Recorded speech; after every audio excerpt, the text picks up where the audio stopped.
Läheme nüüd otse Washingtoni, kus meie II24 Newsi USA vanemkorrespondent Mike Wagenheim annab Valgest Majast värskeid uudiseid. Mike, presidendi sõnul oleme lähemal kui kunagi varem, aga pean ütlema, et mul tekib déjà vu tunne. Kas on tegelikult mingeid käega katsutavaid märke, et seekord on see tõsi? Nicole, mida ma olen sulle iga päev öelnud sellest ajast peale, kui me märtsi algusest koos eetris oleme olnud ja sa minult küsisid, kas kokkulepe on olemas? Me peame ootama ja vaatama. Ei, kokkulepet ei ole. Kokkulepet ei ole. Lihtsalt ei ole kokkulepet. Seda lihtsalt ei juhtu. On juttu sellest, et räägitakse võimalikest kõnelustest, mis võivad toimuda. Kuulsime, et kokkulepe pidi tulema esmaspäeval, siis pidis olema eile või täna, nüüd pidis olema reedel. Kokkulepet ei ole, seda lihtsalt ei ole. Iraanlased ei taha kokkulepet, isegi kui administratsioon ütleb, et nad anuvad seda, president Trump ei saa poliitilistel põhjustel ja muudel põhjustel järele anda sellele, mida iraanlased nõuavad, ja nii me lihtsalt keerleme edasi, nagu me siin jätkuvalt teeme. Me ootame täpsemat infot iraanlaste ja omaanlaste vahelise kokkuleppe kohta. See annab meile veidi parem ülevaate sellest, millist rolli USA võis mängida selle konkreetse kokkuleppe kujundamisel ja täpsemalt, millist rolli GCC riigid võisid mängida selle konkreetse kokkuleppe kujundamisel, arvestades, et omaanlased olid oma laheriikidest liitlastega ühenduses oma enda murede osas siin. Aga sellest väljaspool, mis puudutab USA ja Iraani võimalikku tulevast kokkulepet, see on olnud sama asi kuude ja kuude kaupa. Jah, räägitakse. Jah, midagi on kohe juhtumas ja sel nädalal, mis iganes põhjusel, see kokkulepe ei saa siiski teoks. Nii et see déjà vu, mida ma kogen, sina kinnitad, et see on tõesti päris. Mike, on olemas teateid selle kohta, mida see niinimetatud kokkulepe USA, Iraani ja Omaani vahel sisaldaks. Kui erinev see oleks juunis sõlmitud vastastikuse mõistmise memorandumist? See pidi tagama Hormuzi väina avatuse ja tuuma läbirääkimiste alguse. Kas me põhimõtteliselt lihtsalt vaatame seda uuesti üle? See ei ole lihtsalt uuesti ülevaatamine, tegelikult oleks see isegi halvem, kuid nagu öeldakse, see kokkulepe ei jõua siiski teostuseni. Kuid olukord on muutunud pärast seda memorandumit. Tegelikus koha peal, nagu me tihti ütleme, kui jutt käib Iisraelist, on muutunud just selles olukorras Hormuzi väinas. Ja muutunud asjaoludeks on see, et Iraan on, nagu ta ise ütleb, oma õigust jõuliselt kinnitanud, oma suveräänsust ja õigust kehtestada tingimusi Hormuzi väinas liikumiseks. Nüüd ütleb Iraan, et ta teeb seda koos Omaaniga, et mõningaid kriitikaid hajutada, kuna ka Omaanil on nende kahe riigi sõnul õigus kehtestada oma tingimusi. Seal on nende majandusvööndid.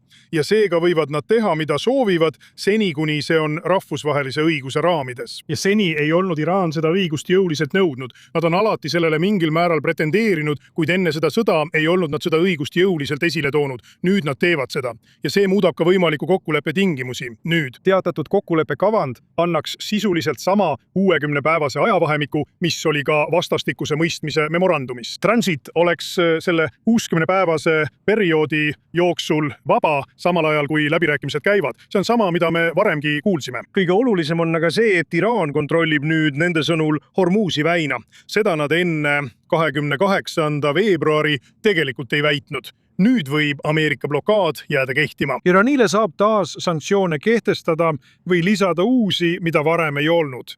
Nii et Ameerikal on vastused. Tal on vastumeetmed sellele, mida Iraan kehtestab. Aga jällegi, see viib lihtsalt vastastikuse kättemaksuni, kui president Trump otsib väljapääsu, mitte lihtsalt uusi meetmeid ja vastumeetmeid. Mike Wagenheim püüab Valgest Majast kogu olukorda selgitada. Aitäh nende uuenduste eest. Lisaks liitub meiega nüüd ka Dana Strull, Washingtoni Lähis-Ida poliitika instituudi uurimisdirektor ning endine Kaitseministeeriumi abiasekretär Lähis-Ida küsimustes. Dana, tore on sind siin meiega I24 Newsis tervitada. Midagi pole lõplikku, nagu meie Valge Maja korrespondent kindlasti selgitab. Aga räägime nendest väidetavatest üksikasjadest, Dana, sest need on muret tekitavad. Tundub, et Iraan saab vähemalt mingil kujul kontrolli osa Hormuzi väina üle. Millised ohud sellega kaasnevad? Ja kas see on midagi, millele Washington võiks tegelikult kaudselt läbi Omaani alla kirjutada? Jah, siin on kaalul põhimõtteline printsiip meresõiduvabadus ja sellel on tagajärjed, mis ulatuvad kaugele väljapoole Lähis-Ida. sellel on mõju igale teisele mereteede kitsaskohale. Nii et praegu, nagu Mike ütles, on olemas selle kokkuleppe üldjooned ja see kestab vaid 60 päeva. Ja mida me pole kuulnud, on see, kas see on kooskõlas rahvusvahelise õigusega ja kas Iraan kavatseb jätkuvalt väita, et tal on õigus dikteerida, kes võib Hormuzi väinast läbi sõita ja kes mitte. Sellel on tagajärjed mitte ainult Lähis-Ida riikidele, vaid ka laiemale ülemaailmsele laevanduskogukonnale ja muidugi USA sõjalisele meresõiduvabadusele. Ja kui Ameerika Ühendriigid ei seisa selle põhimõtte eest kindlalt, siis saadab see sõnumi liitlastele ja vastastele üle kogu maailma. Kas Iraan on tugevamas või nõrgemas positsioonis kui enne juuni vastastikuse mõistmise memorandumit? No see on nii nõrgemas kui ka tugevamas positsioonis. Ma arvan, et Iraani sees on Ameerika Ühendriikide ja Iisraeli sõjalised kampaaniad põhjustanud väga märkimisväärset kahju.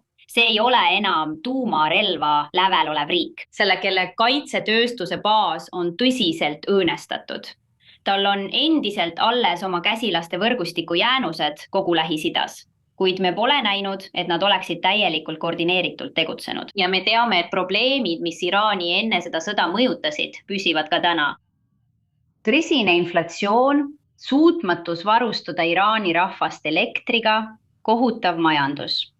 Need probleemid süvenevad pärast selle sõja lõppu. Teisest küljest on Iraanil nüüd uus mõjuvõim, mis ei seisne mitte Hormuzi väina kontrollimises, vaid ühes laeva vastases ballistilises raketis või ühes droonis. See võib ohustada usaldust ja kindlustustööstust Hormuzi väinas toimuva laevanduse ümber ning sellel on suured mõjud ülemaailmsele majandusele. No jääme selle uue mõjuvõimu juurde, sest me pole veel isegi jõudnud tõelise probleemini, tuumaküsimuseni. Millised tagatised peavad siis olema igas uues kokkuleppes, et kaitsta tuumaläbirääkimisi, kui need peaksid toimuma ning takistada Iraanil kasutada seda mõjuvõimu Hormuzi väina üle, et tulevikus tuumaläbirääkimisi nurjata? Esiteks arvan ma, et selle hetke juures on kõige olulisem see, et me ei räägi Iraani tuumaprogrammist. Ainus läbirääkimine toimub Iraani ja Omaani vahel ning see puudutab ainult Hormuzi väina. Praegu ei toimu Ameerika Ühendriikide ja Iraani vahel mingeid läbirääkimisi tuumaprogrammi teemal. See tähendab, et meil on teateid selle kohta, mida Iisraeli ja Ameerika sõjalised operatsioonid Iraanis tegid. Samuti on teateid tuumaprogrammi elementide kohta, mis on tänaseni alles. Me teame, et president Trump andis eelmisel nädalal loa täiendavateks rünnakuteks, mille ta hiljem peatas ja mis oleksid sihtinud Iraani tuumaprogrammi osi. Ja probleem seisneb selles, et režiimi pühendumus selle tuumaprogrammi taastamisele ei ole meie teada muutunud. Nii et küsimus on, aega veel on, aga mida me selle ajaga peale hakkame? Ole võetud kohustust lubada rahvusvahelisi inspektoreid koha peale. Iraani sees oleva rikastatud uraani varudele pole lahendust leitud. Ja ilma vastuste ja protsessita nendele küsimustele on olukord endiselt väga ebakindel. Jah, kindlasti on need peamised küsimused, mis tulevikus alles jäävad. Dana, kuidas on laheäärsete riikidega? Mida nad võiksid nõuda enne, kui nad usaldavad seda kokkulepet oma ekspordi osas Hormuzi väinas? Ma arvan, et laheäärsed riigid on praegu väga halvas olukorras. Nende majandus sõltub suuresti sellest, nad saaksid eksportida ja kasutada Hormuzi väina. Eriti sellised riigid nagu Kuveit ja Bahrein, kellel pole muud alternatiivi peale Hormuzi väina.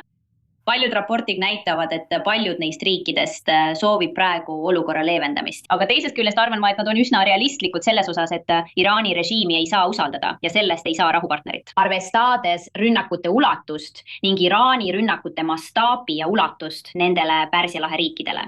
Nii et küsimus on, kuidas me liigume edasi sellest väga tehingulisest ja väga ajutisest kokkuleppest Hormuzi väina kohta. Dana Stroll, hindame väga, et jagasite täna oma teadmisi meiega i24 Newsis. Aitäh teile! Aitäh, et mind kutsusite!